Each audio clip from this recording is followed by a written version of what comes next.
সুন্দর বাচনভঙ্গি, গুছিয়ে কথা বলতে পারা, অথবা ছবি আঁকতে পারা, গান গাওয়া, ভালো নাচতে পারা, এগুলো কিন্তু একটা শিল্প।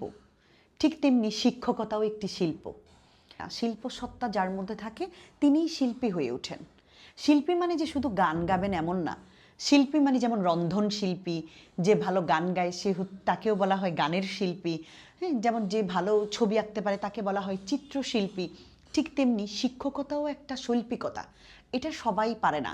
হাতে একটা মার্কার পেন বা পেছনে একটা স্মার্ট বোর্ড অথবা ডিজিটাল বোর্ড যে কোনোভাবেই আমার কাছে আসতে পারে, এটা আমার কাছে থাকা মানেই আমি শিক্ষক, ব্যাপারটা এমন না। এক শিক্ষকতার পেশাটাকে ধারণ করতে হয় মনে প্রাণে, এবং বাচ্চাদের সঙ্গে খুব ভালো সুসম্পর্ক তৈরি করতে হয়। শিক্ষক একদিনই কেউ হয়ে ওঠে না, ধীরে ধীরে একজন সাধারণ মানুষ একজন শিক্ষক হয়ে ওঠেন, অথবা একটা স্টুডেন্ট একজন শিক্ষক হয়ে ওঠেন। দেখুন, আপনি শিক্ষকতা অনেক কারণে আপনার উপর অর্পণ হতে পারে, বা আপনি অর্পিত শিক্ষক হতে পারেন।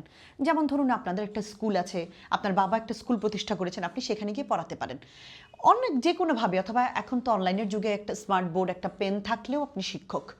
কিন্তু আপনি যখন শিক্ষকতা অর্জন করবেন, ধাপে ধাপে ধাপে ধাপে এটাকে একটা সময় গিয়ে আপনি এটাকে মনে প্রাণে ধারণ করবেন, তখনই আপনি শিক্ষক হয়ে উঠবেন। শুধু পড়ালেই শিক্ষক হওয়া যায় না। শিক্ষক হওয়ার জন্য বাচ্চাদের প্রতি অনুভূতি থাকতে হয়, বাচ্চাদের দুঃখ বুঝতে হয়, বাচ্চাদেরকে চোখ রাঙিয়ে। আর আপনি ওই যে আগের যে শিক্ষকতার যে পেশাটা আপনারা যে বলেন বা আমরা যে দেখি, বাচ্চাদেরকে চোখ রাঙাবো, দু চার গা দিব, তারপরে বাচ্চা ধমকের ভয়ে বাচ্চা এসে পড়তে বসবে, ওই ব্যাপারটা না এখন আর নাই। এখন শিক্ষকতা একটা ভিন্ন রকম পেশা হয়ে গেছে। শুধু শিক্ষকতা না, এটা একটা শিল্প হয়ে গেছে। আমি ব্যক্তিগতভাবে এটা বিশ্বাস করি। কারণ একজন শিক্ষক একটা বাচ্চার মনস্তত্ত্ব বুঝেন।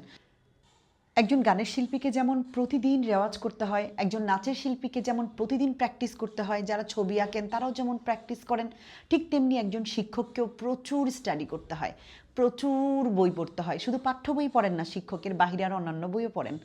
তার মানে শিল্প এমন জিনিস, এটা প্রতিদিন চর্চায় রাখতে হয়, এটাকে ভালোবাসতে হয়, এটাকে মনে প্রাণে ধারণ করতে হয়, তবেই ওই সত্তাটা তার মধ্যে আসে। এমন না যে আগের মতো চোখ রাঙিয়ে আপনি ধমক দিয়ে বাচ্চাদেরকে কন্ট্রোল করে ফেলবেন। কিন্তু যদি আপনার বাচ্চার সঙ্গে সুসম্পর্ক তৈরি হয়, আপনি বাচ্চাকে দিয়ে অনেক কিছু করিয়ে আনতে পারবেন। সো ওই আগের ধারণা, চোখ রাঙানো, ওইভাবে করে বলা, ধমক দেওয়া, ওই ব্যাপার থেকে আমাদেরকে বের হতে হবে।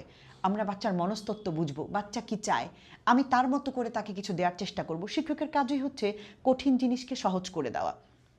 শিক্ষকের কাজ হচ্ছে রিসার্চ করা। শিক্ষক বাচ্চাকে বুঝবেন কি করে দিলে ওর কাছে ব্যাপারটা ইজি হবে। ওর পরিশ্রমটা শিক্ষক করবেন, বাচ্চার পরিশ্রমটা। বাচ্চাকে যে কোনো কিছু, বাচ্চা শিক্ষকের মাধ্যমে দেশে যাবে, বিদেশে যাবে, এভারেস্টের চূড়ায় যাবে, সমুদ্রে যাবে, পৃথিবীটা দেখবে শিক্ষকের চোখে। তবেই একজন শিক্ষক শিক্ষক হয়ে উঠতে পারেন বাচ্চার কাছে। শুধু আমি শিক্ষক তাই বলি আমাকে সম্মান করবে, ব্যাপারটা কিন্তু এমন না। ওই যে বললাম, শিক্ষকতা অর্জন করতে হয়। আমি যেদিন শিক্ষকতা মনে প্রাণে অর্জন করব, ধীরে ধীরে আমি একজন শিক্ষক হয়ে উঠতে পারবো। আপনার সন্তানের জন্য আপনি এমন শিক্ষক খুঁজুন যিনি আন্তরিক এবং শিক্ষকতাটাকে যিনি শিল্পের পর্যায়ে নিয়ে গেছেন।